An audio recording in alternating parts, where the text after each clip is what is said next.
Neizdevās izspiest naudu no asolbetona rūpnīcas, un tagad es mēģinu kaut ko viņiem ieriept. Jā, šādam viedoklim arī ir pamats, un visai nopietnas. Vēlāk paskaidrošu, kāpēc. Nocitēšu savu vēstuli, un jūs daudz ko sapratīsiet. Ilgu laiku klausījos troksnī.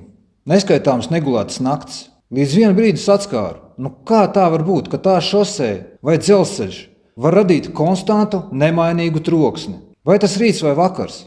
Es aptaujāju kaimiņus, vai viņiem traucē šis troksnis. Viņi teica, jā, mēs viņu dzirdam, mums viņš traucē, bet vai tāpēc mēs nevarētu gulēt? Nedomāju. Man ģimene apstiprināja to pašu. Tātad tas skar tikai mani. Tā ir mana problēma. Līdz vienu brīdi man mērs bija pilns, un es cēlos naktī un braucu to trokšņu avotu meklēt. Es nonācu pie viņu vārtiem. Man nevarēja ienākt prātā, ka tā ir asolbetona rūpnīca, kas ir šķietami tālu, kas izrādījās nemaz nav tik tālu, jo tie tikai nieka 2 kilometri pa taisno. Vaininieks ir atrasts, kā rīkoties tālāk. Uzrakstīju vēstuli uzņēmumam. Izklāstīju savu problēmu, ka nevaru naktis gulēt. Cilvēki sūdzās arī, kad troksnis ir dzirdams. Pat piedāvāja šādus risinājumus. Nomainiet iekārtas pret klusākām, uzbūvējiet trokšņa slapējušu sienu. Pāriet uz tādu darbu grafiku, lai tas no 20 līdz 8 būtu minimāls troksnis, vai nebūtu vispār. Viss šīs vēstules nobeigumā es pierakstu šādu frāzi.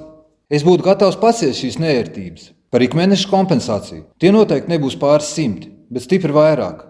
Finanšu jautājums tiks risināti likuma noteiktā kārtībā. Pat apsolījos nenoskaņot vietējos iedzīvotājus pret viņiem.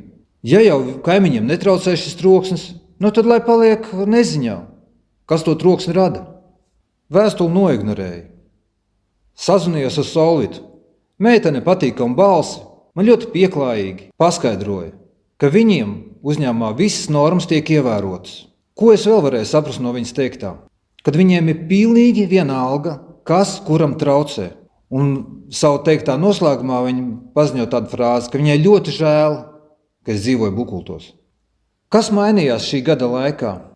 Kurā mirklī primitīva šantāža kļuva par cēlu mērķi? Par to es runāšu nākošajā sižetā.